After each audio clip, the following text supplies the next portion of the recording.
गौण खनिजाची चोरी करून तस्कर शासनाचा महसूल बुडवतात। बुलढाण्याचे अपर जिल्हाधिकारी प्रमोद सिंह दुबे रेती माफियांचे कर्दनकाळ समजले जातात। त्यांना धमकावण्याचा भ्याड प्रयत्न केल्यानंतरही दुबे यांनी शासकीय वाहनाने कार्यालयात न जाता निडरपणे सायकल चालवत कार्यालय गाठलं। अपर जिल्हाधिकारी प्रमोद सिंह दुबे बुलढाण्यात कार्यरत असल्यापासून त्यांनी गौण खनिज माफियांवर कारवाईचा धडाका लावलाय। त्यामुळे शासनाला बऱ्यापैकी महसूल देखील प्राप्त झाला।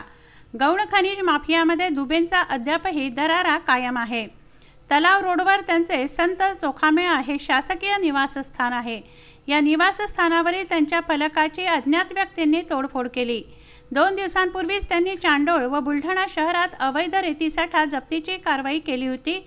याचाच राग म्हणून नामफलकाची तोडफोड केल्याचा संशय व्यक्त करण्यात येत आहे। दरम्यान या धमकावण्याच्या भ्याड प्रयत्नानंतरही अपर जिल्हाधिकारी प्रमोद सिंह दुबे निर्भयपणे शासकीय वाहनाला बगल देत चक्क सायकलवर प्रवास करत त्यांनी आपलं कार्यालय गाठलं।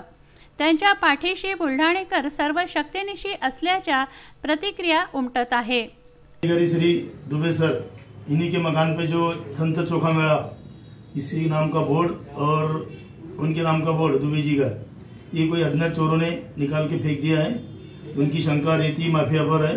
उस बारे में पुलिस स्टेशन बुलढाना शहर में गुना दाखिल करके कार्रवाई करने की कोशिश कर रहे हैं हम, और ये रेती वाले ज्यादती करेंगे इसके लिए हम उनके ऊपर गुना दाखिल करके कार्रवाई करेंगे।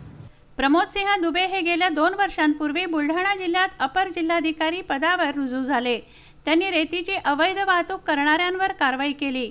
2 वर्षात आतापर्यंत त्यांनी वाळूचे 59 अवैध साठे जप्त करून शासनाला 4,21,00,000 रुपयांचा महसूल मिळवून दिलाय।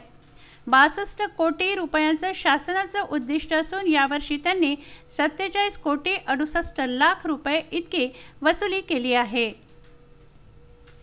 प्रशांत खंडारे, विदर्भ न्यूज, बुलढाणा।